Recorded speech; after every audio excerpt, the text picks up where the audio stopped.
order, we'll begin with Dr. Haidar Al-Yusuf, who's the managing director at Al Futtaim Health. We will then have a presentation from Dr. Madhu Sasidar from Cleveland Clinic, Abu Dhabi. After that, there'll be a presentation from Dr. Sherbaz Bichu, who's the CEO of Astra Healthcare UAE. And finally, Brian De Francesca from Virtu Digital Medicine, who has been an entrepreneur for about 25 years in the region. So we're going to begin in about a minute. Thank you, everybody, for carving out time. Please post questions during the session. The speakers have the option of addressing questions during their session. We're going to begin initially with Hari Tati from Cerner.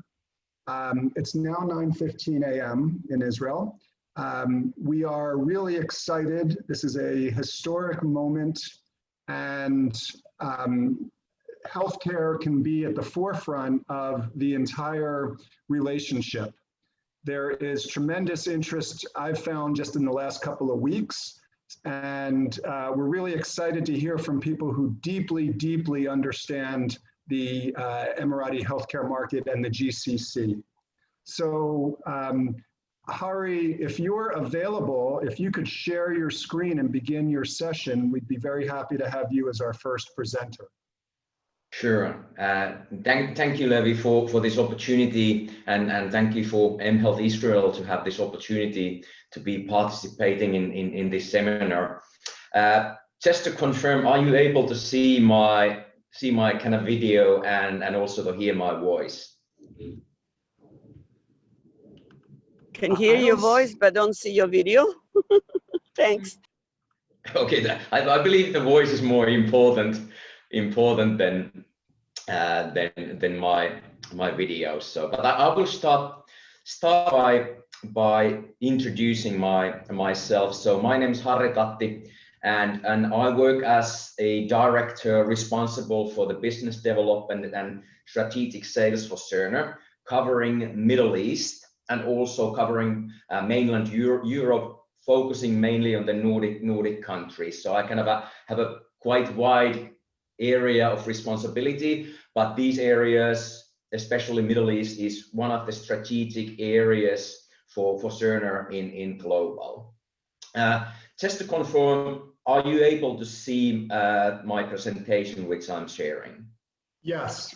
Yes, thank you. Perfect. As we have roughly 20 minutes of time available, I'll try to be kind of as efficient as possible when I go through the presentation. My plan is to kind of first to give you an overview of Cerner and our presence in the Middle East. Then I was planning to talk a bit of more of the drivers and trends which we are seeing kind of facilitating the digitalization and of healthcare in the region. Basically, those drivers and trends are pretty similar throughout the globe, but we see those same trends and drivers emerging in the Middle East region, the Gulf region as well.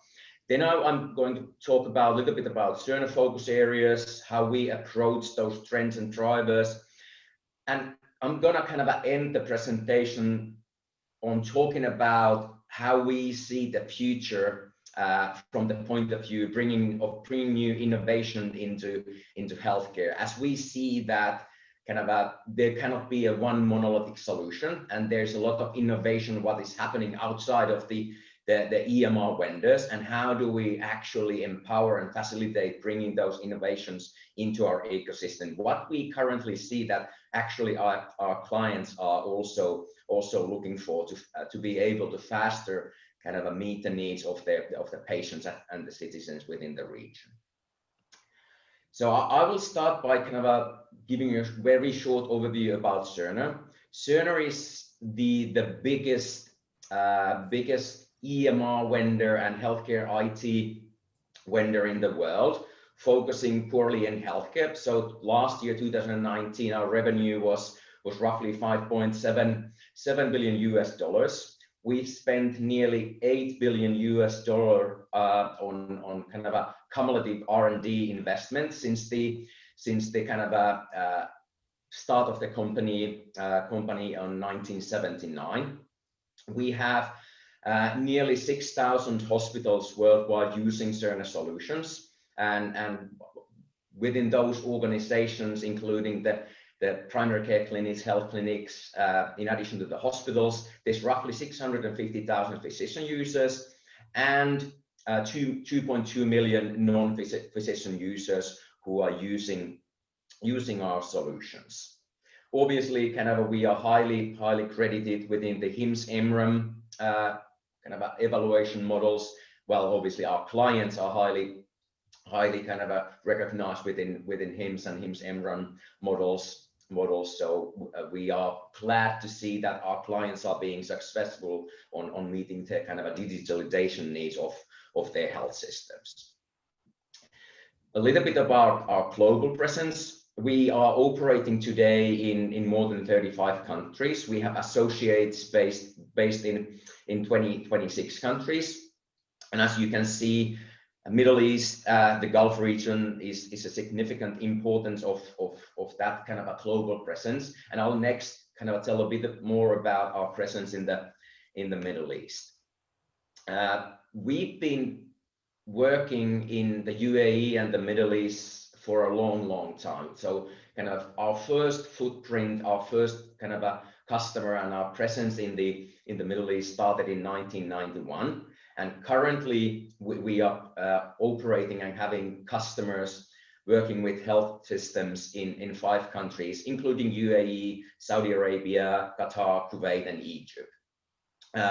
We have 270 associates, and 55 of those associates are Arabic speaking, as well as we have a very kind of a wide clinical background within our employees within the organizations.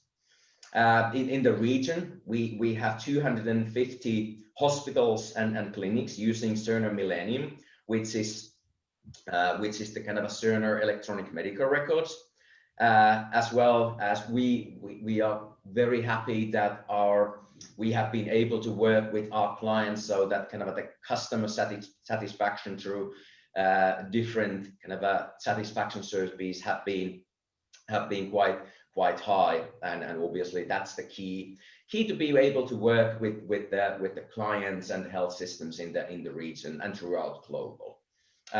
I talked a bit about our clients who have achieved the different HIMSS-EMRAM levels. There are clients who have achieved HIMSS level 7 and also HIMSS level 6 credited customers through HIMSS-EMRAM model. During the last 2 years, we've been kind of recognized as the kind of the best in class within the region through the class survey, which has been conducted. So kind of if we talk about a little bit more about our presence in the Middle East, obviously the United Arab Emirates is our key market in the region, but we also operate in other countries in the region as well. And kind of as I mentioned in the beginning, Gulf UAE is one of the strategic areas for Cerner already today, but more importantly in the future as well. And we see a lot of kind of a need and demand from the health systems. First of all, when they start their digitalization journey, kind of move to the electronic medical records, but also when the health systems are transitioning more towards managing the health and well-being of their population and towards a kind of what is a commonly used terminology in the region, towards the happiness of the individuals and the citizens of the region. So some of the drivers, what we see being very kind of important in the region. I talked a bit about improving the health of the population.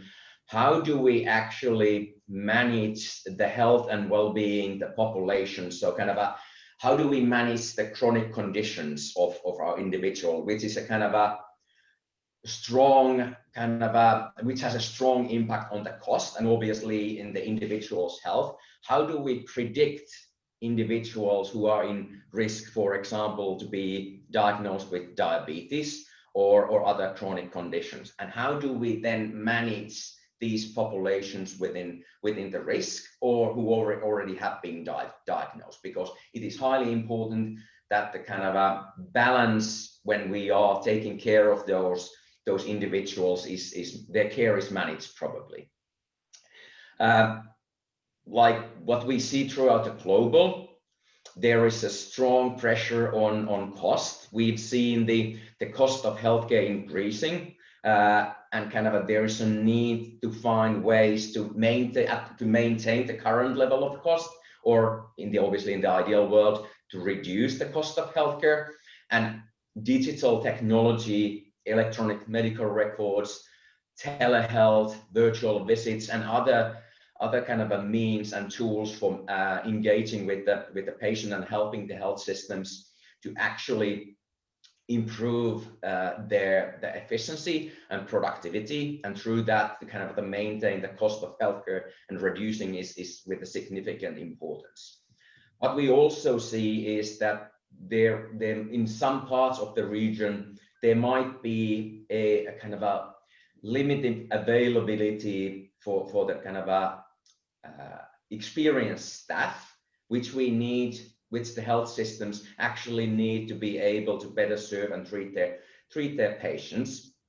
So we see it as a company very important that the tools that the clinicians and the providers are using actually are tools that help the clinicians, the physicians, to manage their work as efficiently as possible.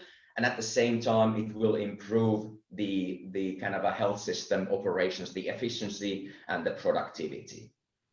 And last but not least, during the COVID-19 pandemic, improving the patient experience, as well as bringing in new functionalities, new capabilities and new innovations around the virtual care, video consultations, remote patient monitoring. This is an area which we see that is highly increasing, where the demand is highly increasing in global, but also in the Gulf region as well. The technology platforms, how Cerner as a company is trying to meet the needs and the demands, what we see happening in the healthcare, and what the drivers and trends are globally and in the region. Obviously, there is the medical record, which is the core system that the clinicians, the physicians, and the healthcare system employees use in their daily life, and that is crucially important. So that EMR provides the tools for the clinicians to better serve and manage and treat their patients. At the same time, Cerner has started to develop a population health management platform called Healthy Intent more than 10 years ago, which basically is a big data platform where we can consolidate information from different data sources, aggregate that data, and use that data, for example, to identify those patients in risk of being diagnosed as diabetic or other chronic conditions. And then we are able to manage those patients in those diabetic populations. We are able to run different kind of algorithms to support the care of those individuals. On the left-hand side of the slide, you see the device connectivity platform, which then will actually connect the devices from the hospitals as well as the patient at the home, so that we can bring all that information into the one single platform. So there's a holistic view of the individual to ensure that we can kind of make sure that the continuum of care is happening, as well as that the clinicians have the right information available at the right time. There are a few elements which are in a strong focus for Cerner at the moment. Improving the physician experience. Pardon?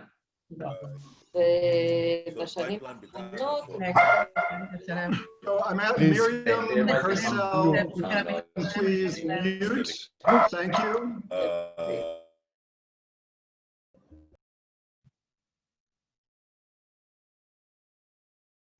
The other focus area what Cerner has, in addition to the improving the physician experience, is obviously to plan to build additional intelligence into our systems for better care. That could mean like bringing in kind of capabilities through artificial intelligence, using machine learning and other kind of tools of artificial intelligence. We are focusing a lot on the interoperability of our systems to have the kind of a connective and provide the continuum of care within the health systems. Again, I'm talked about the comprehensive population health strategies, and also about the kind of a consumer and patient engagement strategies, and bringing new innovation to this area as well. Again, I talked a little bit about building the intelligence solution. There is a kind of a special department within Cerner who is focusing on building, bringing in AI capabilities into our solution through machine learning or kind of other tools of artificial intelligence. We have also tools for kind of a knowledge management, which will allow us to normalize the data and then create and apply the intelligence and that use. I will now talk a little bit about kind of what I mentioned in the beginning about how we see the ecosystem to move forward in the future. So kind of one of our statements and vision kind of a statement is that we see a seamless and connected world where everyone thrives.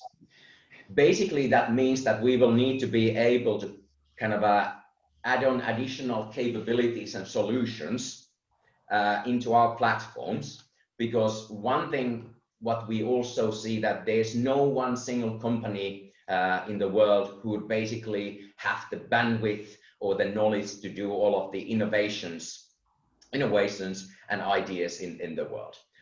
For that purpose, Cerner has started a few years back a kind of a Cerner open developer experience, which will allow third-party startups to kind of bring their own solutions into the Cerner platforms, and then connect that natively in the Cerner application, and kind of add the capabilities into our Cerner platforms, let it be our electronic medical records, and then or let it be our population health management platform.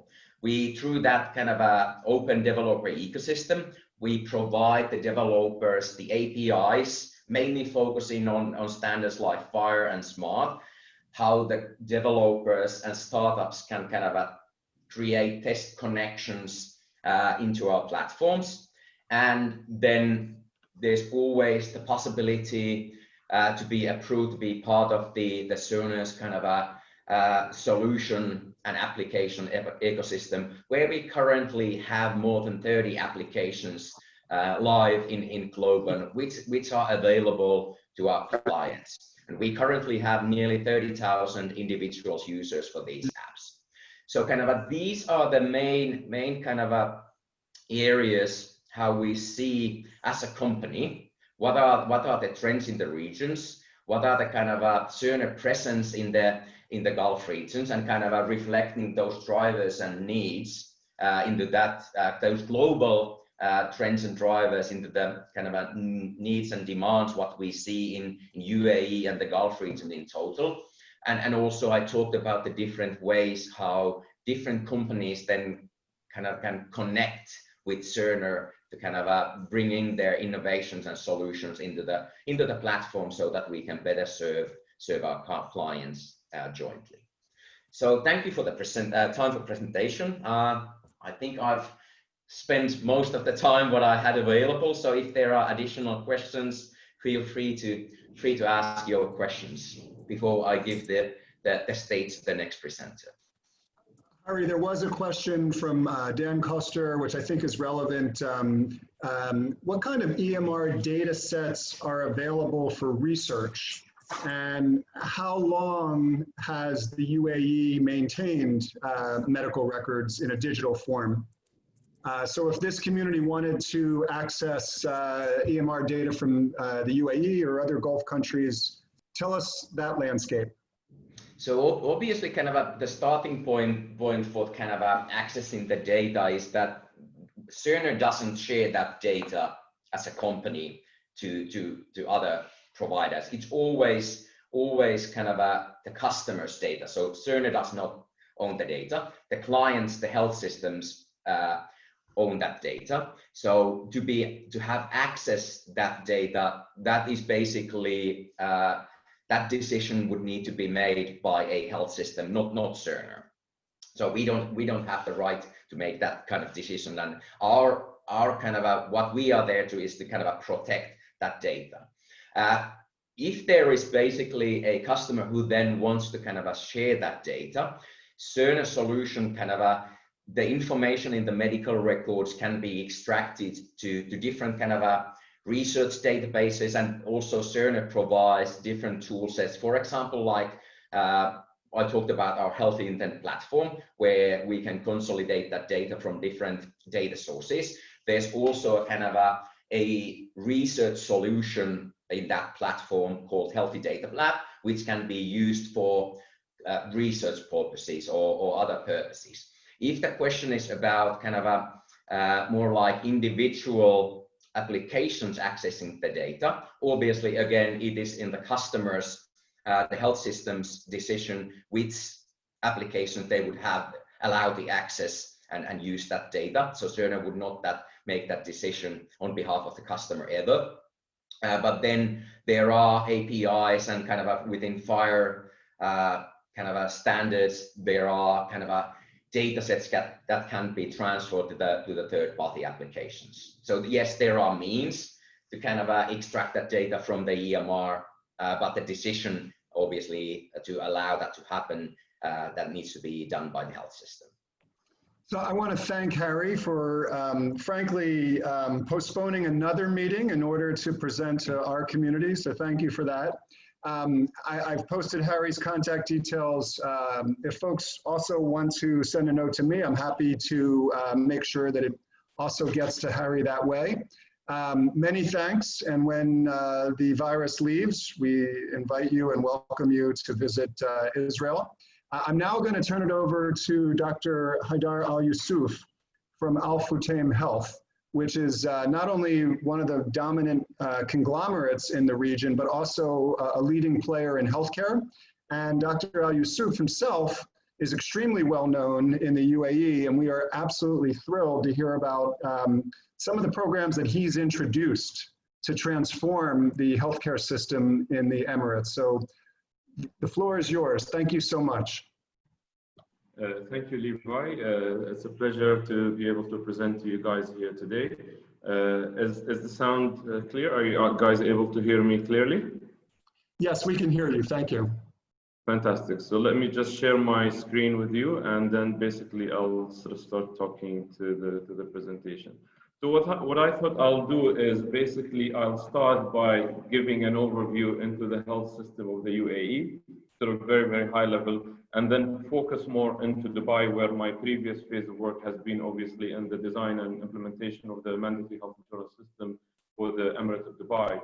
And I'll try and sort of show how Dubai have managed to create a platform for innovation, for providers, for technology companies, and then how Al Futtaim Group has actually taken that platform and created an innovative healthcare solution out of it. Please feel free to ask me questions at any point during the presentation or at the end. I'm happy to take these. I'll be whizzing through some of the slides, so if someone needs more details, I'm happy to stop and give more details at that point as well. So UAE is a federal system. There were 7 emirates that have united starting from 1971, and they came together as the United Arab Emirates. The healthcare system of the UAE is a hybrid system that basically accommodates both public and private.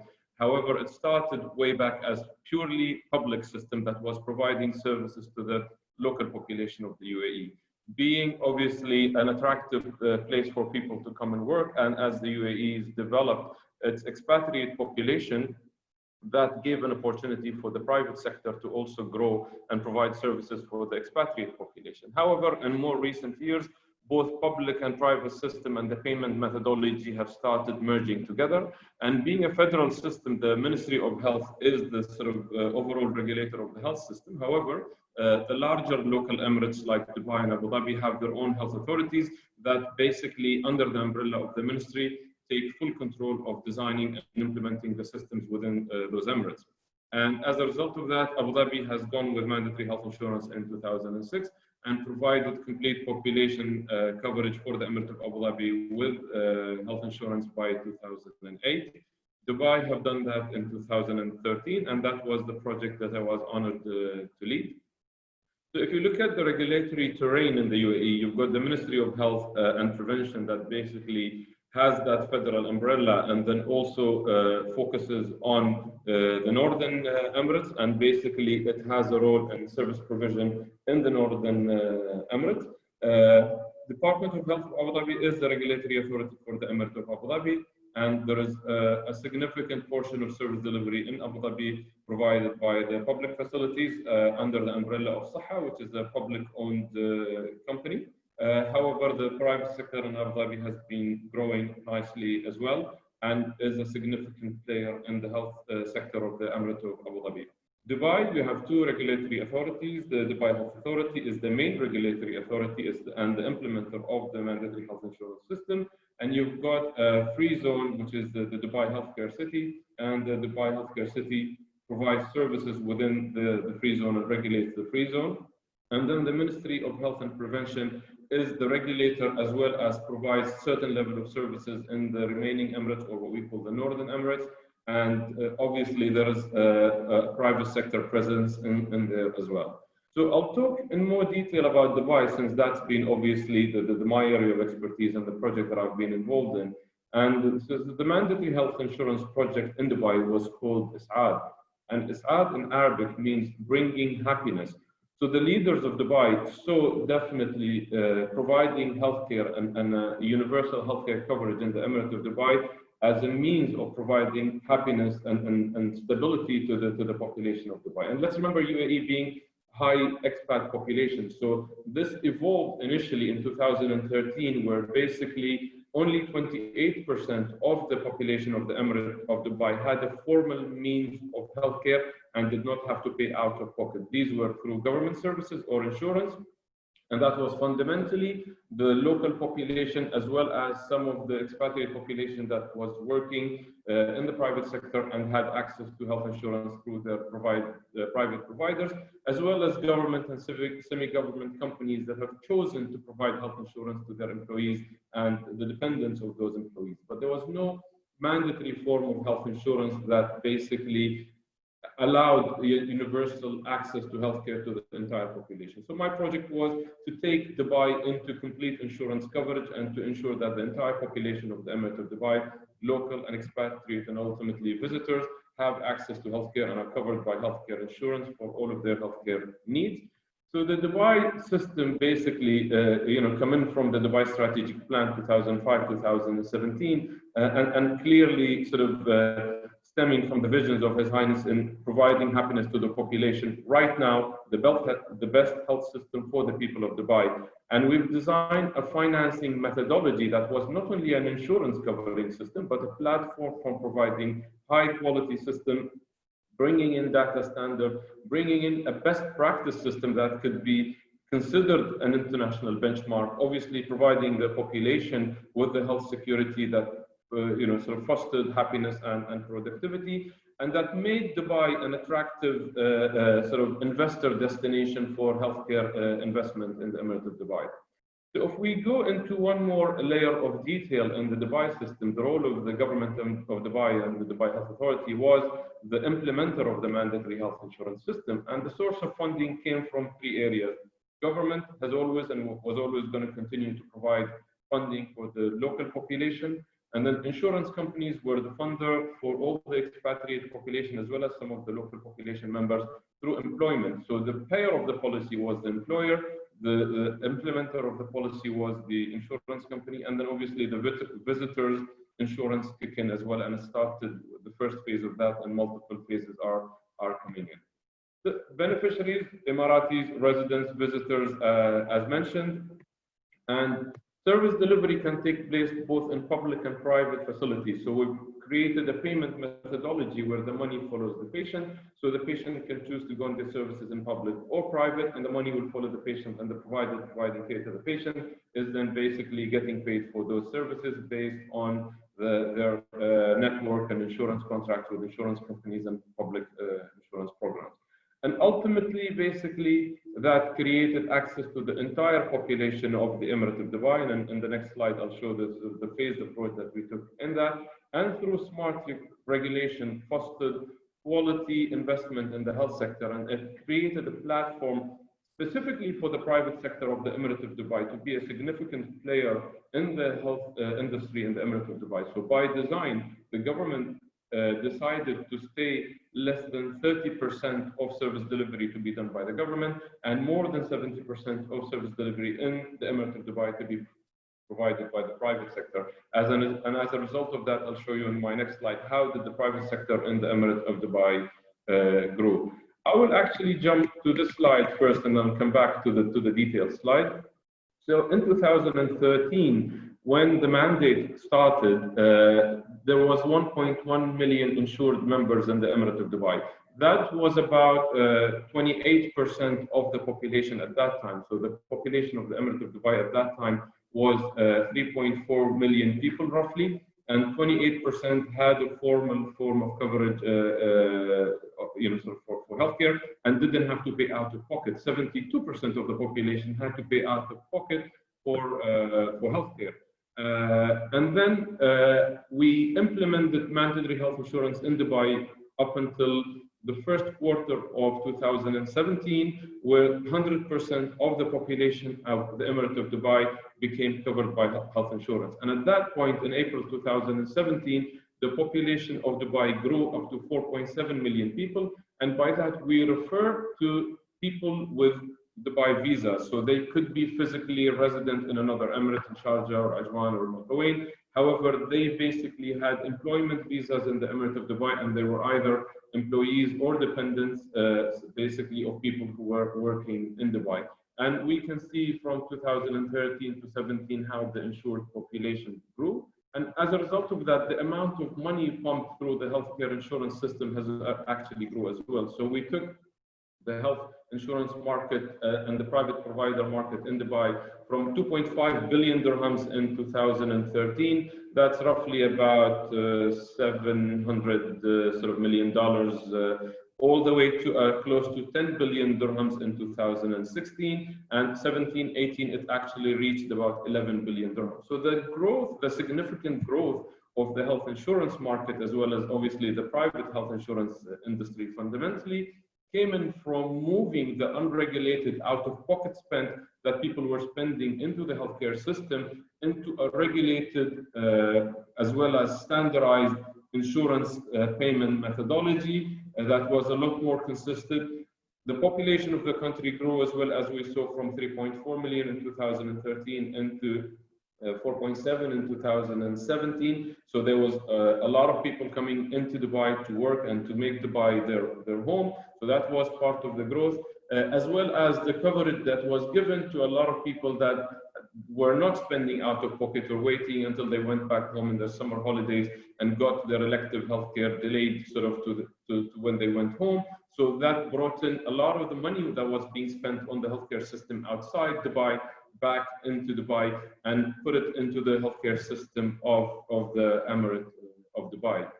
What we have also done is that we have created an electronic infrastructure for the Emirate of Dubai. So going back to your question, Levi, about standardization and data, since mid-2012, standardized data dictionary was created for the Emirate of Dubai. And gradually, the entire health sector, public and private, was brought in to use that standard data code, and every single transaction went through one central system in a standardized way. That means that every single transaction that takes place in the Emirate of Dubai is standardized. You can look at it, you can dice it, slice it, and make all of the decision support sort of evidence that you need to take decisions for doing whatever you need to do from a regulatory point of view, as a provider, as an investor that want to do business in Dubai. You have access, obviously, through the regulator to a standardized, clean data. In fact, in our meeting with SAS CEO at that point believed that Dubai had the cleanest data set in the world, because normally in the world what happens is all of this data exists in a fragmented way with either insurance companies or providers, or some of it is with the regulator, but it doesn't sit in one place in a standardized manner. So Dubai has actually become a world leader in having that unified database across the country. And we since then helped a number of countries in designing similar systems and implementing similar systems. So going back to your question, basically since the beginning, end of 2012, beginning of 2013, data standard in Dubai is basically considered one of the best in the world. And that allowed the regulator then, and allowed us to use this information to look at quality indicators and to basically focus on ensuring that quality standards exist in the Emirate, and these are monitored. And this is an ongoing project. I don't think we did enough in that, and there is a lot more to be done. And the team that took over from me in 2018 is continuing to do that, as well as obviously use this data for chronic disease management and for improving population health. So for example, today in Dubai, with the click of a button, you can know exactly how many diabetics are there in Dubai, when were they diagnosed, what's their average HbA1c, what percentage of this population is actually controlled, what population is not controlled, what population is actually implementing best practice clinical guidelines, and how are we, through implementing and enforcing the implementation of best practice clinical guidelines, reducing mortality, morbidity, cost of system, and making our population healthier overall. And similar to the diabetes case study, with hypertension, with hyperlipidemia, with any form of chronic disease or any disease condition that we want to manage in Dubai, we have access to the data that allow us then to define what is our starting point, what's our baseline, and how do we want to take that population in order to do better in that baseline.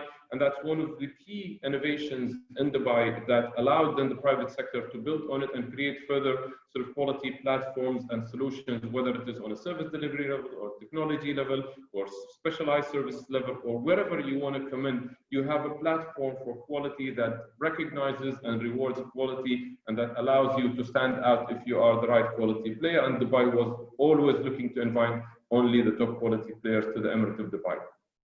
So that then was the next step for the implementation of DRGs, and I'm sure you're familiar with DRGs. And the Dubai DRG also was had built into it a quality multiplier that basically fortified the payment model with that quality multiplier that was based on a complex indicator measuring system that looked at avoidable hospital readmissions, avoidable complications, avoidable emergency visits, avoidable initial hospital admissions, and avoidable unnecessary tests. So all of those complex factors sort of coming into these 5 master indicators that then would lead into a quality multiplier that factored in the payment that an insurance company is going to pay to a provider, using technology as a true sort of means of bringing quality to the Emirate of Dubai.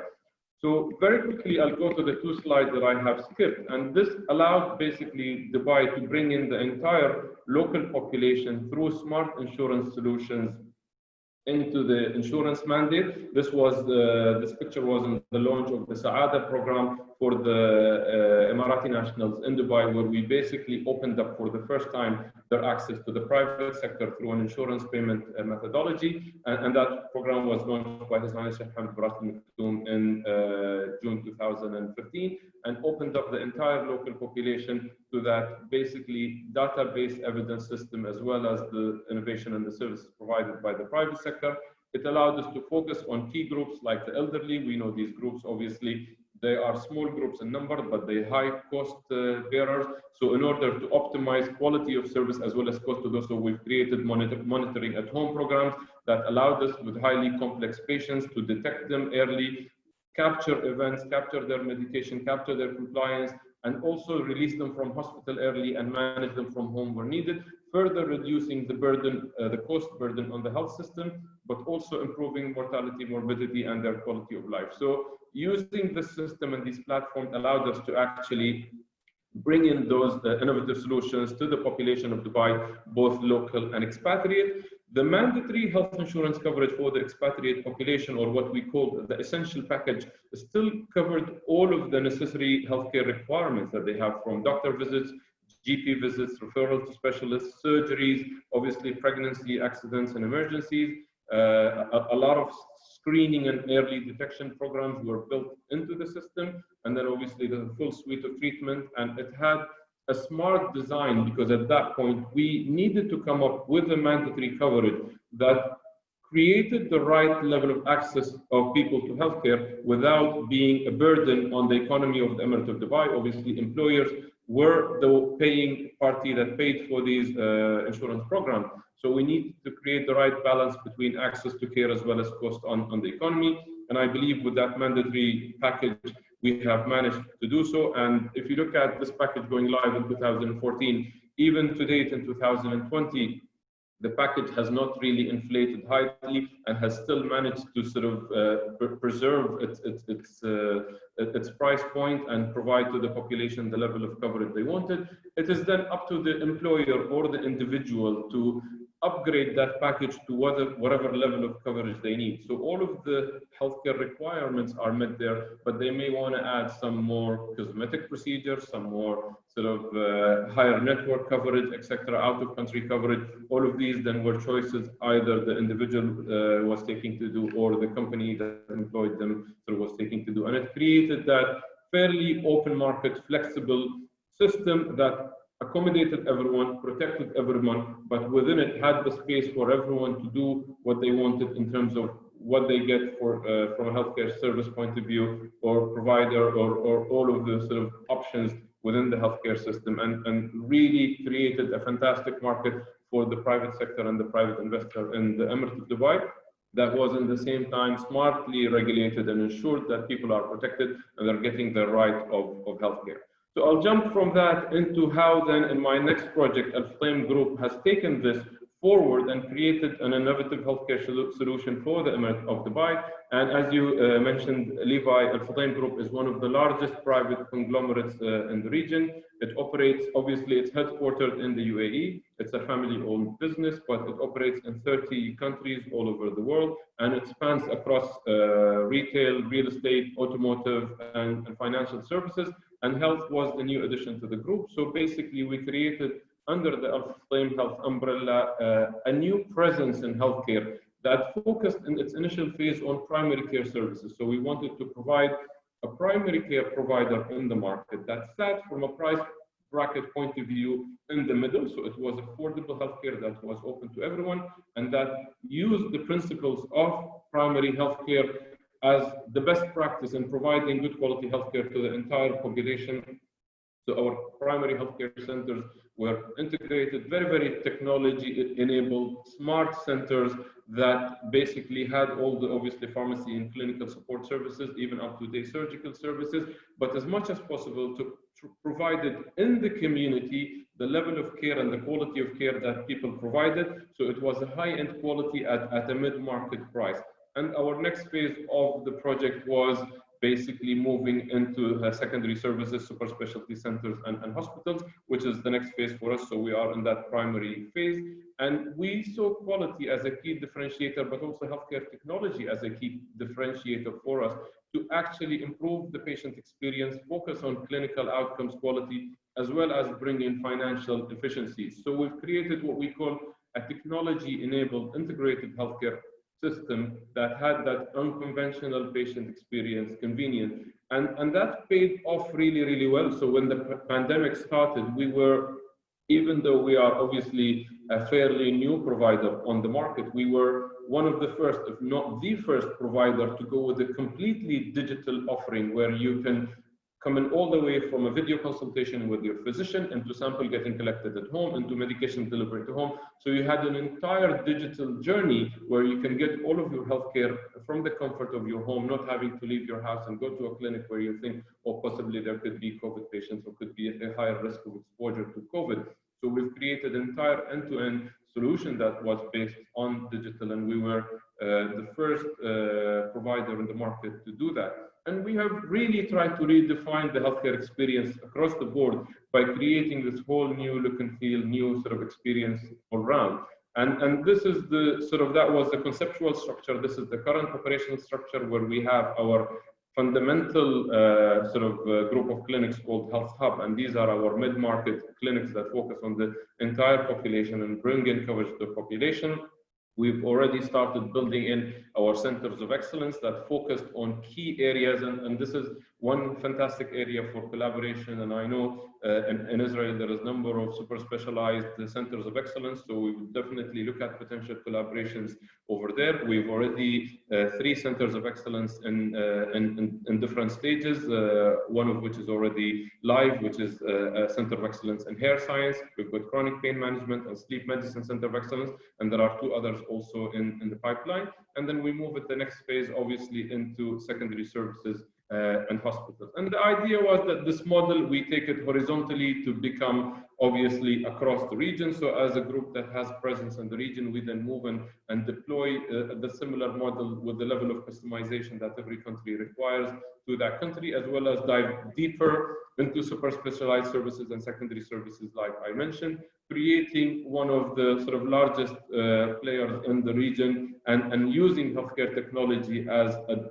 key differentiator for that group. And today, even though our first facility has gone live in March of 2019, in September of 2020, we already have 14 facilities delivering services to people. We're very, very digital. We've already seen close to 300,000 patients, and we've done an extraordinary response to COVID, and we've been one of the key players that stood up with the government in the fight against COVID, with lots and lots of smart solutions that are up and running, and being seen, even though we are a young player, as one of the sort of major providers in the Emirate of Dubai.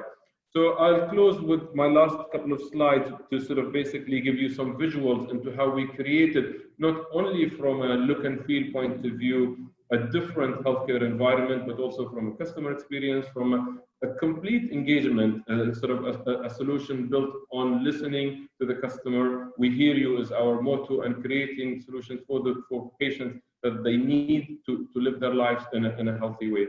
So these are some of our visuals from some of our clinics and how we've created this Google-like environment, basically, but for a healthcare setting, which was quite shocking to people as they came in. And a lot of people come into the clinics and then they walk outside and say, what is that? And we say, that's a clinic. I say, it doesn't look like a clinic. And that was the whole idea. We wanted to create that different presence that was not only physically different, but that has communicated with the patient, dealt with them in a completely different way.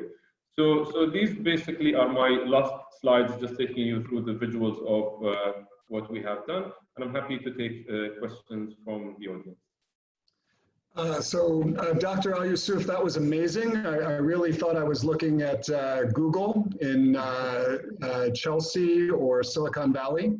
Beautiful presentation. In the interest of time, we're going to transition to Dr. Madhu Sasidar from the Cleveland Clinic, Abu Dhabi.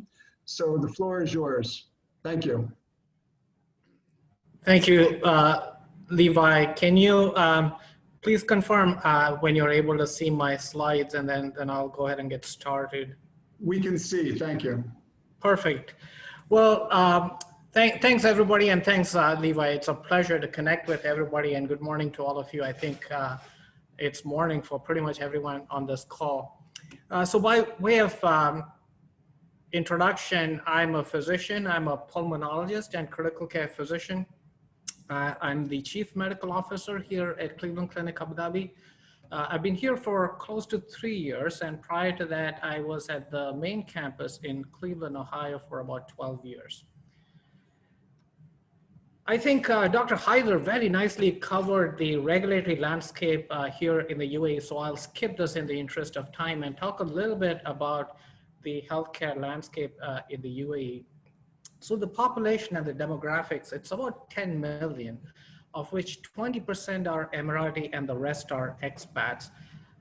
The population is divided roughly equally between Abu Dhabi and Dubai, but as you can see, the expat population is extremely diverse. A few unusual features of this demographic is that it's about 70% male, and it's a very young population. But despite having a young population, what we see is a very high prevalence of certain chronic diseases. So for example, diabetes is extremely prevalent within the population in the Emirates, as well as being overweight. Hypertension is extremely common, and cardiovascular disease accounts for a significant proportion of early morbidity and also mortality. In fact, before the Cleveland Clinic Abu Dhabi was established, cardiac disease was the #1 reason for patients to travel outside the Emirate to seek care outside of the UAE. So a quick overview of the Cleveland Clinic health system. We are a global health system. We are based out of Cleveland in Ohio, and our health system is an extension of our main campus in Cleveland. Within the US, we have a presence in Florida where we have multiple acute care facilities.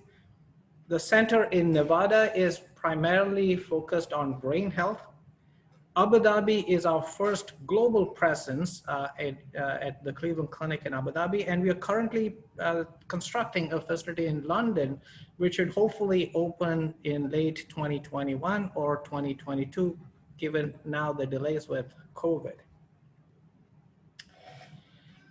A quick overview of the health system. Globally, we see about 10 million patients, 10 million outpatient encounters, and we perform 250,000 surgeries. In the US, we have consistently ranked as a #1 cardiac care center for over 25 years. We are primarily an academic organization with a heavy focus on education and research. We train about 2,000 residents and fellows annually. Our residency and fellowship programs are consistently rated among the top in the US. We also have a very large research budget.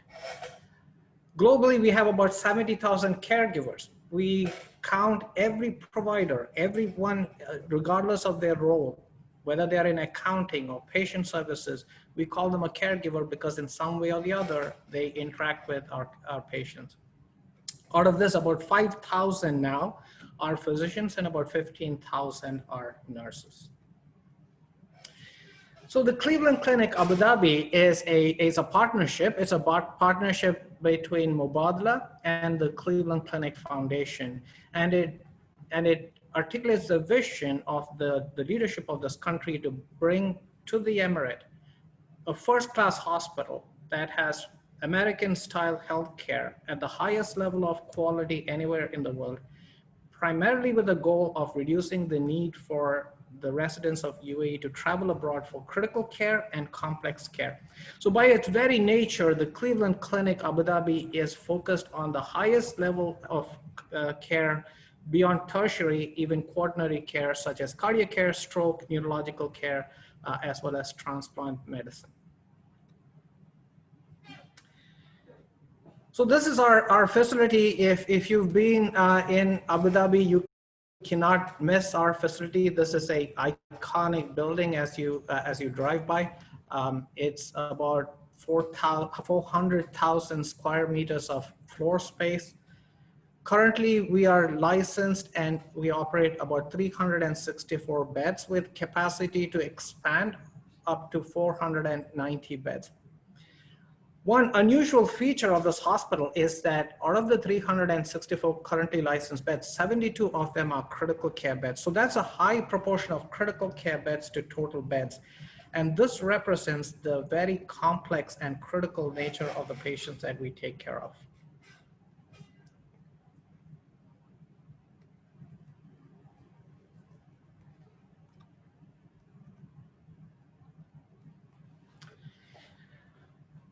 the structure of our organization, we deliver healthcare through an institute model, and we are organized as 15 different institutes with a focus on 6 centers of excellence. Talk a little bit about this institute model of healthcare delivery.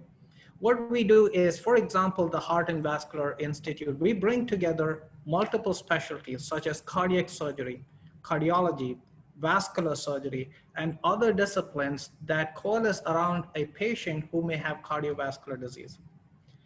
This is our core concept of patient-centered care, which brings together multiple teams and multiple specialties so that care for a patient can be provided in a team-based and multidisciplinary manner with a focus on the patient rather than the specialties themselves. In a typical hospital, for example, cardiology and cardiac surgery may be organized separately in different departments of surgery and medicine. So on this slide, you can see our 6 main areas of focus: Heart and Vascular Institute, our Neurological Institute, digestive diseases, which takes care of mostly intra-abdominal problems. Our Eye Institute was one of the first and is the foremost institute to provide complex eye care to the Emirate, to the entire UAE. The Respiratory Institute, critical care, and I will add our newest institute, which is oncology, focused on cancer care, which is an evolving area of interest for the Cleveland Clinic, Abu Dhabi. A few metrics to measure ourselves. Since we opened, we have now been operational for about 6 years. We've seen close to 2 million outpatient encounters. We've taken care of patients in an inpatient acute care setting more than 35,000 times. We are very active in complex surgeries and procedures, and we have a very diverse caregiver population with close to 90 countries that are represented. We have a very active stroke program, and in fact, we are the only Joint Commission accredited stroke program in the UAE. We are also very active in the cardiac surgical program as a center of excellence with focused centers of excellence for chest pain and cardiothoracic surgery. Even though education was not an initial focus when we opened up, that has clearly evolved to being an increasing area of focus and interest for the Emirate. We've started several physician internship and residency programs, and currently we have 40 interns and 40 residents in multiple specialties. And in most of those specialties, we are the only residency program in the region. We have a very sophisticated electronic medical record system, and we currently have a HIMSS Stage 7 certification, and we consistently rank in the top level for the Department of Health quality metrics, which is the JAWDA metrics that you see on the slide. We are consistently ranked among the highest hospitals, among the large complex hospitals category. We also have established a very aggressive and very ambitious transplant program. Within the UAE, we are the only center to offer transplants for heart, lung, and liver. Since our opening, we have conducted close to now 80 transplants, including complex transplants such as heart and lung transplant. We are also the only center to offer a split liver transplant program where the donor is a living related donor. And in many of these extremely complex surgeries, we perform the procedure in collaboration with our teams from Cleveland Clinic Foundation based in the United States. Since our opening, we've had several firsts for the region, including a transcatheter valve replacement program, robotic surgery for complex cardiac surgery, including mitral valve repair. And as you can see, several other regional firsts, including endoscopic gastrointestinal surgery, as well as procedures for stroke, which are transcatheter based. Talk a little bit about our caregivers. We have a very diverse caregiver base, as I alluded to before. We have caregivers from more than 87 different countries, physicians that are also from more than 70 countries. And this is one of our strengths. The fact that we have a very diverse population of caregivers from multiple countries provides us with unique opportunities to be extremely innovative when it comes to our model of care delivery. We've seen this not only at the bedside, but also in unique models of care, as well as in our response to the COVID pandemic early on this year.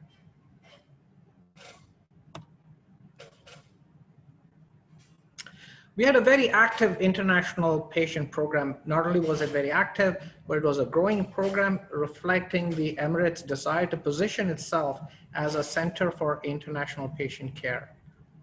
In 2019, we saw patients from over 80 countries through our Global Patient Services Program. Now, of course, in 2020, this program has decreased quite a bit in volume due to the travel restrictions, but I have no doubt that once we get out of this pandemic and travel restrictions are lifted, we will continue to position ourselves as a regional leader for international patient care. Most of the patients who come to us for international patient care have complex diseases, with many of them having complex cardiac issues or cancer-related diagnoses.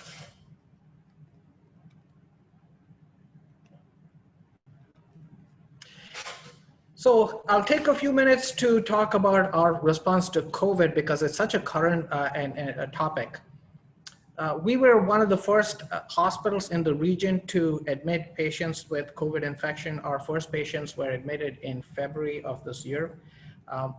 The UAE is a travel destination, and so not surprisingly, we saw a very high proportion of patients with COVID infection very early on during the COVID pandemic.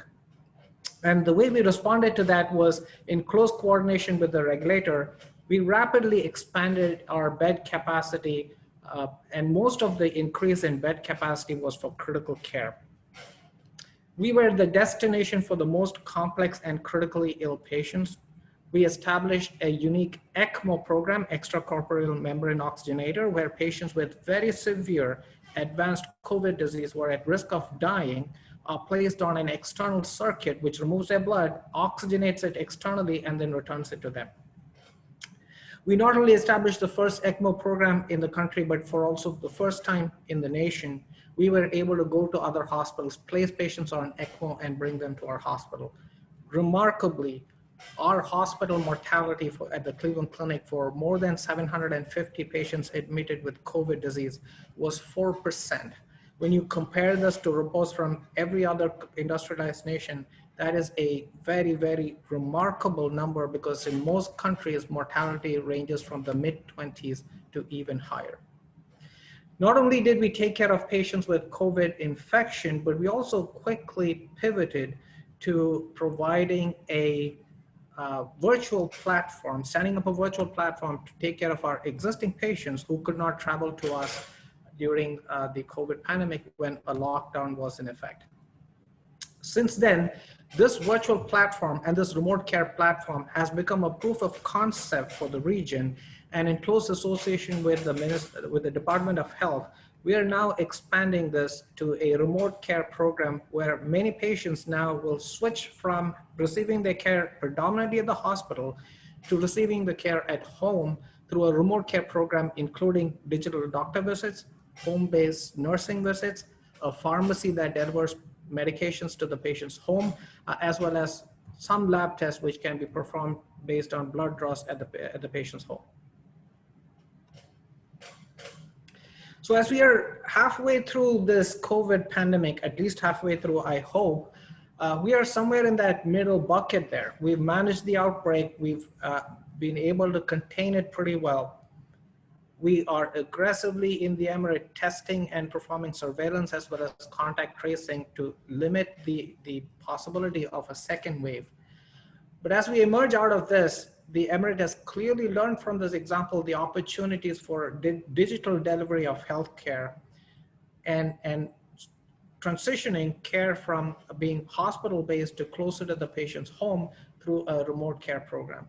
Some of the technologies include telehealth, as well as remote monitoring of patients, and intelligent agent-based scheduling and management of patients who are home-based.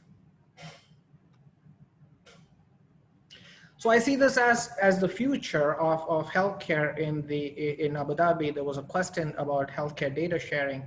Abu Dhabi has a sophisticated health information exchange. Most providers contribute their data in almost real time to this healthcare information exchange. This allows providers to be able to see health information for any patient from other institutions in Abu Dhabi.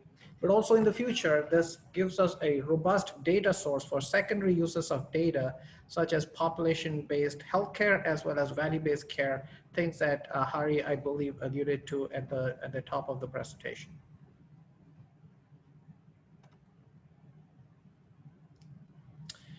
So we see some clear opportunities for healthcare within the region. We have a young population that as it ages will have differing healthcare requirements. Abu Dhabi is unique in the sense that close to 100% of the population has healthcare coverage. The high prevalence of chronic illnesses requires a population-based approach as well as unique and innovative approaches to managing these healthcare issues. It is an extremely connected population. Digital technologies and connectivity extends to almost 100% of the population, and therefore there's the opportunity to provide unique models of care that leverage digital care delivery to this population.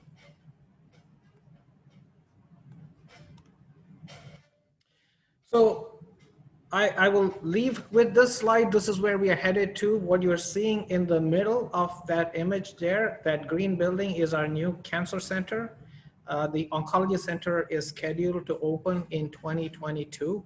It will house 16,000 square meters of dedicated space using state-of-the-art facilities for cancer care. We've already started our cancer programming, and cancer is one of the fastest growing sectors or service lines for us here. The oncology center will is being opened in close coordination with our Taussig Cancer Center based in Cleveland Clinic, Ohio. And today, cancer is a leading reason why the UAE population travels outside to receive care. We hope to change that once we open in late 2021 or 2022. That's all I have. I'll stop right there. Levi, I'm not sure if this leaves me with time for questions. If there's time for questions, I'm happy to take them right now. So first of all, an amazing presentation, very impressive. Congratulations. I know that your schedule is very limited, so maybe there were questions about how Israeli companies or health technology companies could potentially partner with Cleveland Clinic Abu Dhabi. And then I know you have a limited schedule, so we'll let you go after that. Thank you. So absolutely, thank you, Levi. That's a great question. We are pursuing an active approach to innovation. Especially digital technologies and medical devices are two areas that we are extremely interested in. You can reach out directly to me, and I can put you through to our colleagues on the innovation and business development side. The UAE, I think, gives you a great platform to try out new technologies as proof of concept, and also has great support for development. The region has a very high percentage of talented individuals, especially in the areas of blockchain and artificial intelligence, especially given the penetration of finance and fintech in the region. So I encourage you to reach out to us. I'm happy to connect anyone who's interested with the appropriate contacts for anything that is innovative and technology related. So I want to thank you again. That was terrific. I know you are supposed to be somewhere else. If we could, perhaps we can transition to Dr. Sherbaz Bichu from Aster Healthcare, the CEO of Aster Healthcare, which is unique. It's not only vertically integrated, it's also geographically integrated, and you'll hear all of that information. So we're very happy to have a presentation from Dr. Sherbaz Bichu. Thank you. Good morning. Can you see my slides? Not yet, just your face, your office. Oh, okay.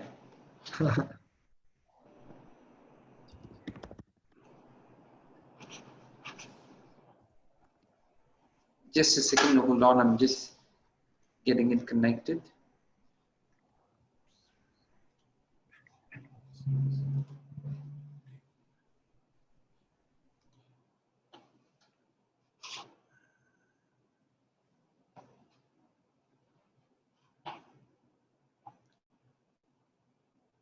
How about it now? Yes, we see you. Okay. We see the thank you. slides. Okay. Okay. Thank you. So good morning, everyone. I think Dr. Shashidharan has really elaborated the entire medical piece of it, and most of the regulatory piece has been covered by Haider. So I'll be looking at most of private players in healthcare. So I'm a practicing anesthesiologist. I do 2-3 cases every day. I have two hats to wear. One is about anesthesia, and the other is a CEO of Aster Hospitals and Clinic. So what I would like to do today is to give you a brief outlook on the landscape of healthcare sector, especially the private sector in Dubai. So I thought it'd be better if I give you a landscape of how did we travel, the group Aster travel in the last 30 years. So a bit of history and a bit of what's happening with Aster will give you a rough idea of what's a UAE landscape. So we started in 1987 with a single man clinic. It's a doctor turned entrepreneur, Dr. Azad Mupin. So he started with single, and then he understood the gap in medicine, what is existing at that time in Dubai, and the gap in the entire care module. So in last 25 years, we had PEs investing on us, and then we had in year 2012, we had spread ourselves into 5 localities with 7 hospitals, 36 clinics, and 82 pharmacies. And last 7 years have been a quantum leap for us. And then after that, we could really, we were listed in India. And then our quantum leap came over there. And then just to give you a glance of how Aster DM Healthcare is placed at the moment, we have around 13 hospitals in GCC. I'm just focusing only on the GCC part of it. And we have around 108 clinics and 238 pharmacies. So roughly around 1,200 beds and around 16.5 million patients visiting us, and with the US dollars of $1.14 billion. So with 3,000 odd doctors, that's what we are. And one of the unique thing about UAE landscape of healthcare vis-a-vis from other countries, especially the country which I'm coming from, that's from India, is it's very much segmented and branded. We have a premium segment, mid segment, and a lower segment. So in order to ensure that we cater everything, we've made internally 3 brands. The premium brand is called Medcare, and the next brand is called Aster, and the lowest brand is called Access. So when I say three brands, unlike in other countries wherein you walk in to a hospital, you have a suite room, you have a deluxe room, but here it's a bit more channelized, a bit more segmentized. The premium will have can be accessed by only premium insurances, and mid segment, that is the major crowd. Like what Dr. Shashidhar was telling, the 80% of the population over here are expatriates. And if you look at the 80% of them, 50% of them come from India. So that's where our root base is. So just to give you the landscape, right? The major revenue of our company comes from UAE. So if you just look at a CAGR of last 5 years, it's all in 20%, whether it's in outpatient, inpatient, or in the revenue. So just to give you a brief about our business model. So it's more of a hub and spoke model of business what we have. So unlike in other countries where when you're sick, you go to hospital, here it's mainly when you're sick, you go to the nearby clinic. And from the clinic, they get referred to the hospital. So we have around 70 odd clinics spread across mainly in Dubai. We have very few clinics in Abu Dhabi, but major presence is more in Dubai. So when the patient goes to these primary clinics, and then they get referred to the hospital for all complicated cases in terms of surgeries and in terms of inpatient admissions. So one of the challenges what we had was to get the real doctors, right, who do a lot of complex surgeries, because the amount of cases what you have here is comparatively less, because being a younger population, like what doctor was mentioning the other time. So we don't have robotic surgeries and things like that very wide, except in Cleveland Clinic in here. So what we bank on is these cases are then transported back onto our India facility, so just helping the medical tourism. So so what we do is our entire patient life cycle goes from the GCC in terms of pharmacy, clinic, and hospital which we operate. And the complicated cases, the expatriates, it's easy for them to come back. And even the Emiratis, we take them to India for complex procedures, especially oncology and other cases, robotic surgeries, etc. And in reverse, from India to GCC, what we get is the manpower, I mean, the talented doctors who does all these procedures. So initially our difficulty was to convince doctors to come here and operate, because they lose their skills. So now they come, and since it's the same brand, like in Cleveland Clinic, they come from US, for us, they come from India and conduct their OPDs here and take cases from here and go back to India. So just giving you a brief on, these are more for information. So initially one of the real challenge was getting the real professionals from India and other countries to here because of the licensing process. Now DHA, Dubai Health Authority, has made these things very simple. Now there are online examinations which you can do it from your home country, like India or anywhere in the world, and then they can get licensed. So my cost of doing business have dramatically come down. Initially, it was very difficult to get a gastroenterologist and the subspecialties. Now that the licensing can be done back in India, things and other countries, it becomes very easy. Previously, they were asked to fly down, and then there was an interview process, and there was no transparency and clarity on it. Now there is a specific syllabus and a specific mode in which they assess. So if you look at our the outpatient and inpatient, there's a dramatic growth. One of the reasons for the real growth is because of the mandatory insurance which has come in, because UAE government has made 100% mandatory insurance, and Dr. Haider was playing a very important role in bringing in this. So that has really increased the number of outpatients, inpatients, and the number of hospitals and facilities in UAE. So looking at the DHA strategy for 2016 to 2021, right?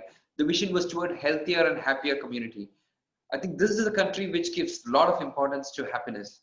We have a Minister for Happiness here, and we have streets named as happiness streets. And the mission for DHA was transforming Dubai into a leading healthcare destination by fostering innovative and integrated care models, by enhancing community engagement. So as a part of this new strategy, DHA has defined 8 objectives, enabling it to build a new era of healthcare sector. One is on education. Dubai positions as global health for medical education. Next is disease prevention and promotion, and then provide attractive infrastructure for investments, encourage innovation in the healthcare sector, achieve highest intervention standards for medical services, improve preventive healthcare, and enhance the quality of medical insurances, and definitely on to the medical tourism. So more specifically, DHA strategy is being implemented through 15 ambitious programs, out of which more than half of them are related to private sector. So UAE bank mainly on this PPP model, private public partnership, and this is mainly on chronic disease management and creating center of excellence in terms of cardiology, oncology, etc., and on to medical tourism, and then a platform for the investors to invest in healthcare field.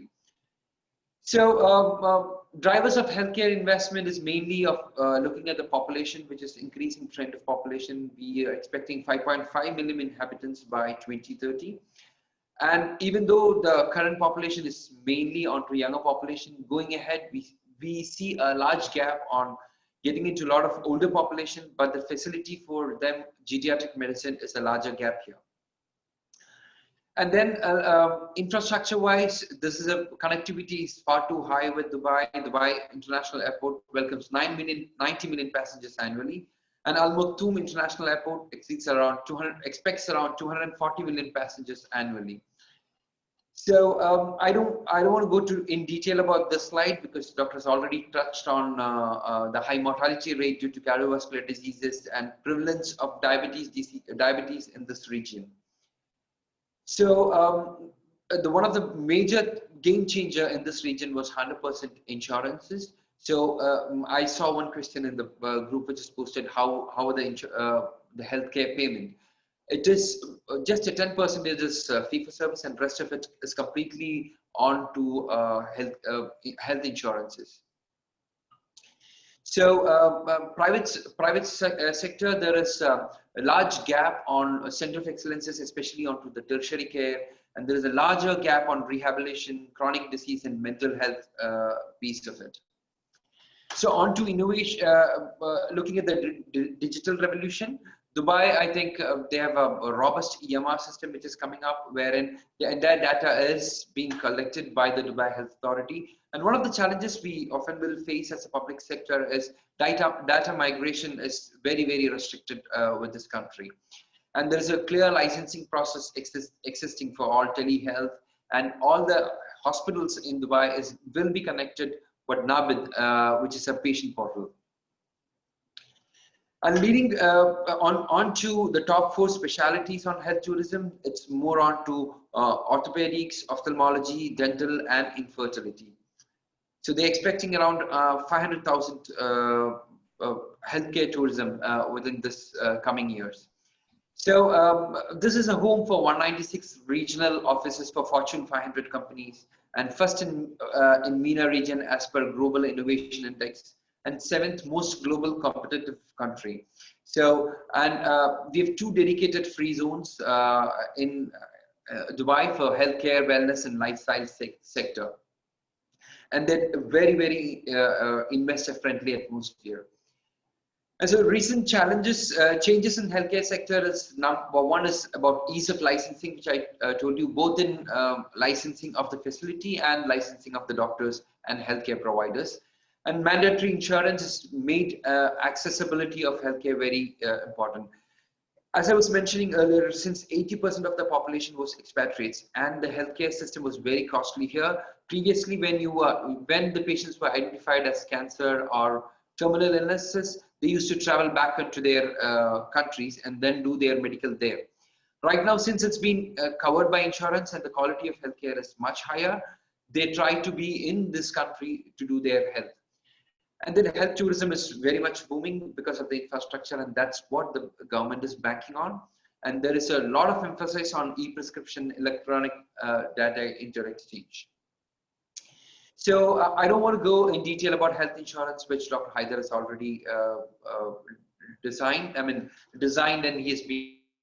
Only thing which I wanted to call out in this slide is about the DRG, which was recently implemented by Dubai Health Authority.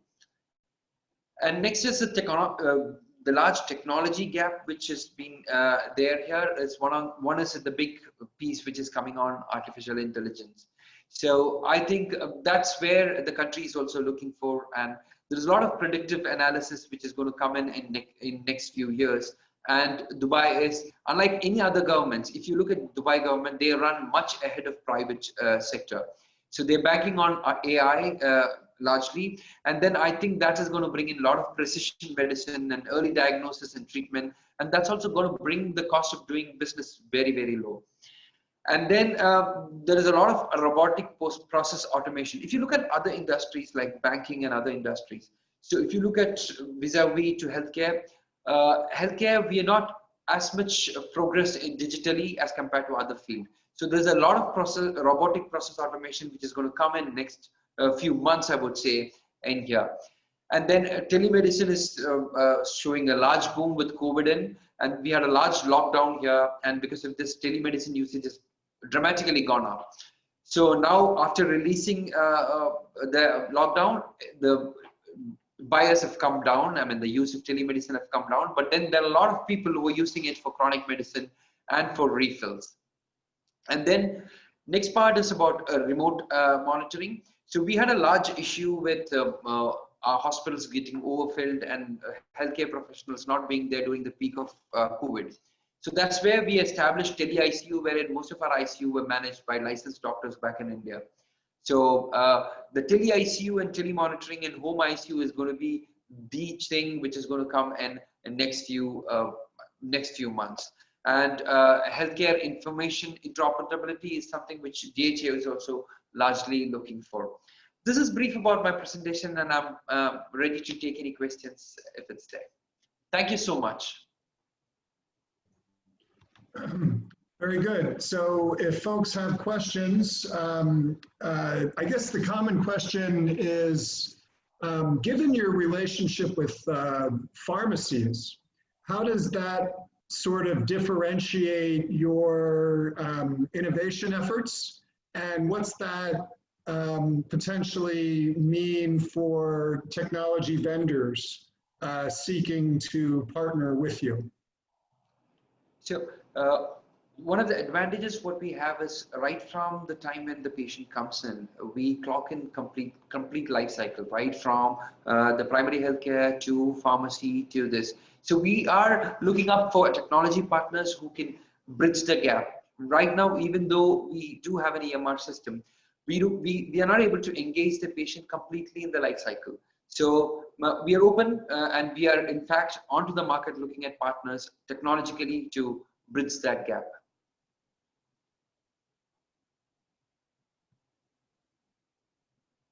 Very good. So, Dr. Bichu, I want to thank you so much. I thought that was exceptional. Aster is very serious. I listed Dr. Satish Rath's details. They're very committed. They've been here a couple of times. So we appreciate what you're doing, and hopefully there'll be a lot more to talk about with Aster Healthcare. So thank you so much for that presentation. Thank you. Thank you so much. Excellent. If I may, I'd like to turn it over now to Brian DeFrancesca, who is going to give us the entrepreneur's perspective and talking about healthcare or health tech sales in the GCC. He has about 25 years of experience in that domain. So I think there's an amazing amount of information to share. So Brian, the floor is yours. This will be our last presentation. If we didn't get to your questions, I can forward questions to any of the speakers. Brian, the floor is yours. Great, thank you very much. Can you see my screen okay? Yes, thank you. Okay, good, let me go back here. It's really, it's a privilege to be part of this. Levi, thank you so much for organizing this, and thanks for inviting me to participate. Yeah, it's an honor and a privilege. I want to focus specifically on what I believe is necessary to generate sales in the region. I'm going to just share with you my experience from both sides of the table. My background, as Levi mentioned, I have over 25 years international healthcare experience. I spent half of my time originally as a healthcare provider, running hospitals internationally. Worked for Johns Hopkins for a long time, worked for Dusit Medical Services, a Bangkok hospital in that group in Thailand, in both the public and the private sector. So I spent half of my career on the customer side, so to speak.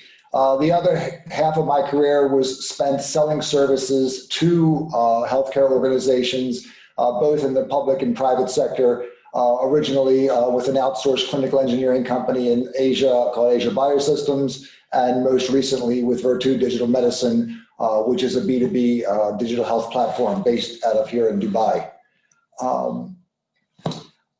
From what I understand, most of you that are participating in this program have focused your energies and your efforts in Europe and North America. The two areas that I wanted to just mention were, in my experience, this region is different than North America and Europe. I mean, there's a lot of, specifically unique and cultural differences, but just the two big broad areas that I think will impact you or that you need to be aware of in your selling process is that in general, the buying process or processes in the region are much less industrialized, much less systematized in general. Obviously, there's exceptions to that rule, but there's much less of a systematized and transparent buying process in the region as you may be used to in Europe or the US. So, and that just requires a whole different way of going to market, which I'll touch on. Also, while, at the government level, there is definitely a great interest and a lot of happening, with blockchain and AI and, health information exchanges like the Malafi in Abu Dhabi. When you start getting into the providers themselves, there's generally a, I don't want to say a lack, but definitely a shortage of technology talent, everything from data scientists through to health information technology expertise. So the ecosystem, so to speak, around med tech is not very well developed across the region. So where if you're going into a healthcare system in Europe, or you're going into the healthcare system in the US, and you're showing a certain technology offering that requires a well-developed healthcare IT ecosystem, all of those pieces may not yet be in place, or they may be. But it just I want to mention that just so that you keep your eyes out, for it when you're going into market. Don't make the assumption that the med tech infrastructure is going to be the same as in Europe or in the US, because it's not. So there's two broad areas to be sensitive to the fact that the buying process, not systematized, not industrial.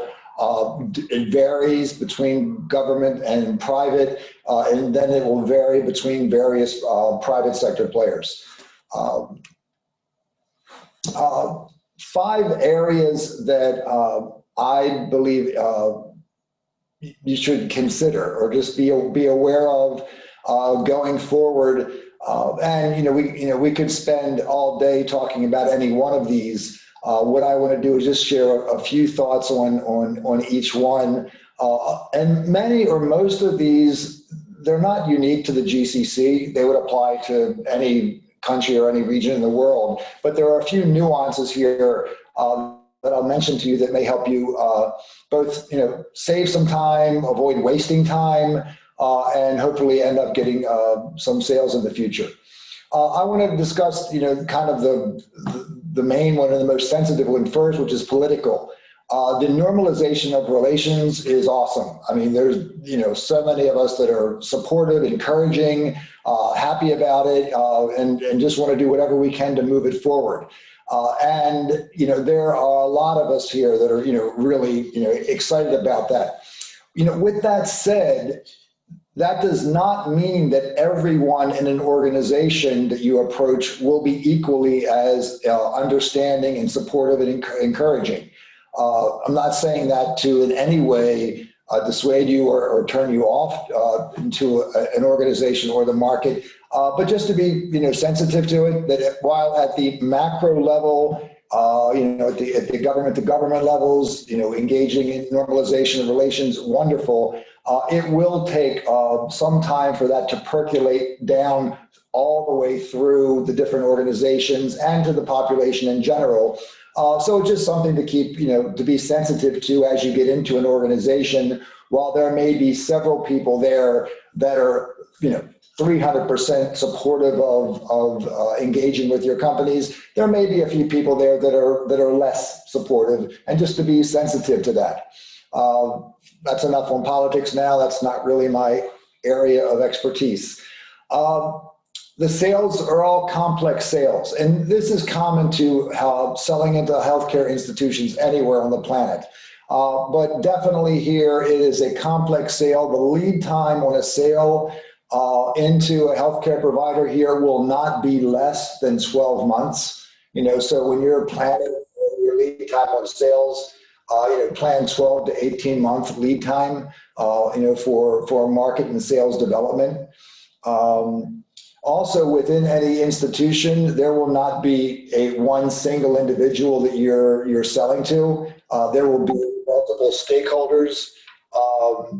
It could be anywhere from 4 to 6 people. The CEO, the executive team, obviously you'll need to consider them. But then everyone from purchasing, the heads of different departments, the IT people, it is a long-term sale, and it is a complex sale that will involve multiple stakeholders. Each sales initiative needs to be thought about strategically. And it is definitely not about going and making one PowerPoint presentation to the CEO and then sending a proposal by PDF. Your closing rate will probably be 0 if that is the extent of your marketing and sales development strategy. Also very, very important, everyone loves to sign MOUs. Everyone loves to do free pilot projects. I have seen very, very, very few of them ever turn into a revenue generating contract. Not that it doesn't happen, but it is just rare. You will be asked to sign MOUs, do press releases, do all those things that look fantastic, but they won't end up putting much money into your bank account. Not saying not to sign MOUs, but don't come over, sign 5 or 10 MOUs and go home thinking, wow, things are great. It's important, but I just don't want you wasting a lot of time signing an MOU, doing a proof of concept or a pilot project for free for 3 to 6 months, and then have it turn into nothing. Which can be frustrating. And I'm saying this from experience because I've signed a lot of MOUs and I've done a lot of free pilot projects, and not just here in the region, globally. It's in South Asia, in the US, in Europe. So the MOU free pilot project thing, just be very, very cautious of that. Distributors. Simply put, you must work with a local distributor, not because it is legally required or from regulations or whatever, but the local distributors, they have the local market knowledge, whether it's knowledge about Saudi, knowledge of Kuwait, about here, wherever it is. They both have the local market knowledge. So a lot of the questions that you have been posting on the chat part of this program, your local distributor partner will have the answers to those questions. So that will save you a lot of time. But of equal, if not greater importance, the sales team of the local distributor, many of those individuals have been working here in the UAE and in the region for 10 years, 15 years, 20 years in some cases. They know the players, they know the stakeholders. So, in any one of the organizations, whether it's Astor or Cleveland Clinic or Tawam Hospital, where I used to work, they know the purchasing people, they know the department heads, they know the executives, they know the patient safety officers, if you are going to engage in a complex long-term sale, you're going to need an organization locally that's able to manage that sales process for you. So that unless you are planning on moving your family to live here full time, that 12 to 24 month sales timeline is going to need to be managed, and it's going to need to be managed by people who have very good long-term relationships with the people that you're going to want to have on board. I would, definitely recommend, even for my company, Virtu, we're the leading B2B digital health platform in the region. I rely on collaborations with local distributors for our sales. So even though I've been living and working here in the UAE for 12 months, I collaborate with local distributors to utilize their sales networks. So it's very, very important, and that's our strategy, not just for the UAE, but for the greater GCC. Yes, we are giving up a little bit of our profit in doing that, but I know from experience that pays off greatly in speed to market, market access, being effective. Now, with that said, not all distributors are created equally. You definitely need to invest the time in doing due diligence to make sure that you end up with a high quality, credible distributor that's really going to be a partner in an organization that you can trust. Because, I would say it may be 50-50. Half of the distributors are the kind that you would want to work with. The other half you may want to avoid. I may be being very generous on the 50-50 category. So you need a distributor, and definitely do your due diligence in picking the right one. The fourth area, regulatory. Out of Israel, you've always had great technologies. I mean, some of the most cutting edge stuff, technologies that I've worked with in Europe and in the US, and also very advanced technologies that the regulators simply may not be familiar with how to regulate it, how to understand it. The same, I've gone through this, with Virtu, is we were doing some of the earliest digital pathology projects 6 years ago. There were no regulations around digital pathology. We're doing a lot of work with AI models and ML ops management and things. These are areas that are very new to the regulators. And it's been my experience that the regulators actually, they want to embrace this technology. They want to help it happen. They're just lacking the internal resources to really deeply understand some of these technologies, but they're open to meeting with you. So, you can contact the different regulatory authorities, whether it's in Dubai or whether it's in Abu Dhabi. They'll meet with you. You can ask them questions. You can tell them about, your technologies or services. And sometimes they may even ask you to help advise them on the next round of regulations and guidelines that are coming out that may be relative to your specific type of technology. So having a proactive relationship with the regulators, I found that to be very, very helpful. And that should be part of your overall market development strategy. The last thing that I want to mention would be incubators and accelerators. There are a relative lot of incubators and accelerators in the region, and it really depends. If your company is at a stage where you would need an incubator or accelerator, or if you're past that stage in Israel, but you would be kind of an early stage company in the GCC, and you would be looking, at doing something in an incubator environment. Be very clear on what you need and want out of, one of these accelerators, and then just deeply, do some due diligence to make sure that they're providing what you need. Because, for example, if you're expecting the incubator to provide you some kind of funding, right, money for market development, most of them do not provide funds. Right, so you may go into a certain accelerator thinking that they're going to help fund your market entry, to find out that no, there's actually no funding available. Also, be careful of what's the right way to say this? So a lot of them will say, we'll get you with key decision makers in both the government as well as in the private sector. Yes, that's true, that they will get you to meet with decision makers, whether it's within the different government agencies or within the private sector.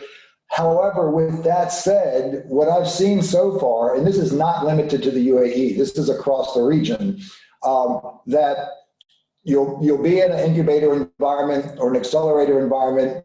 You will meet with key decision makers. You will sign an MOU. You will do a 3, 6, 9 month proof of concept. I have not known many organizations in accelerators or incubators that have gone from entering the incubator to actually signing revenue generating contracts. There have been some, but not many. So as part of your vetting process for these incubators and accelerators, actually talk to some of the companies that are either currently in the accelerator or that have already gone through the accelerator and find out how many of them have actually ended up becoming profitable, viable organizations because of going through that process. You know, incubators and accelerators can be fantastic, and there are some really great ones here in the UAE and in the region. Just make sure there's a good fit between what you need and what they're really honestly providing. So, you know, there are the 5 areas I think you really need to consider: political, complex sales, make sure you find a good credible distributor, make friends with the regulators, you know, get to know them and spend time with them. And if you're going to be looking at incubators and accelerators, do your due diligence and make sure that there's a good fit for where you are. That's about it for me. Brian, there was a question from Joe Strauss regarding free pilots. What barriers stand between a free pilot that very possibly may meet its KPIs and clinical adoption?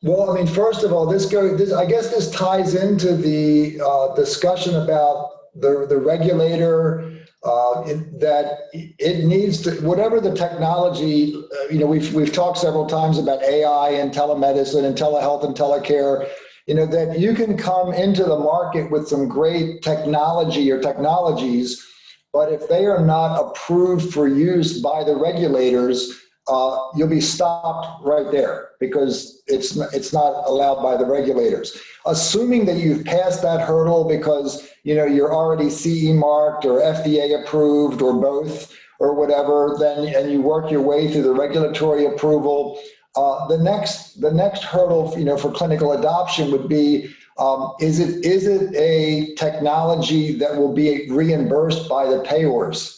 And this is an area, this is one of the areas where we're not seeing rapid adoption, like say, for example, in the area of remote patient monitoring. You know, I've done a tremendous amount of work in chronic disease management for remote patient monitoring. I monitored 35,000 chronically ill patients in northern Italy. And you know, so, you know, it's a technology, it's a service that works, it improves outcomes, it saves a lot of money. You know, the Italian government of, you know, in the Piedmont region reimbursed for the cost of home monitoring, the weight scales, the blood pressure cuffs, and all of that. The payers, as of now, are not yet unified in reimbursing for remote patient monitoring. There is reimbursement for teleconsultations, but not for the use of devices, you know, individually as a standalone service. These things are all changing. They're all moving forward, but you need to, if you're going to be doing a proof of concept, you know, make sure that it's not just a science project. Because if you end up doing a proof of concept for something that's not even regulatory approved, and it's not going to be reimbursed for, you're going to spend 3 months, you're going to make a nice press release and it'll all look good, but it won't lead into clinical adoption. So yeah, the barrier, you know, would be, you know, talking to the payers and talking to the regulators. Did that address the question? I want to make sure I... Yeah, yes, I think so. So I'd really like to thank Brian and the other speakers that are on this, that are still on the call. I want to thank all of the people, most of whom stayed on the call, so thank you for that. It wouldn't be right before the Jewish holidays if we didn't have not one but 2 webinars scheduled today. So this is a plug for another one occurring at 7 p.m. Israel time this evening. Thank you so much to our presenters. Let's really look back on September 17th as the start of something very interesting between Israel and the GCC. So Shana Tova, and thanks so much.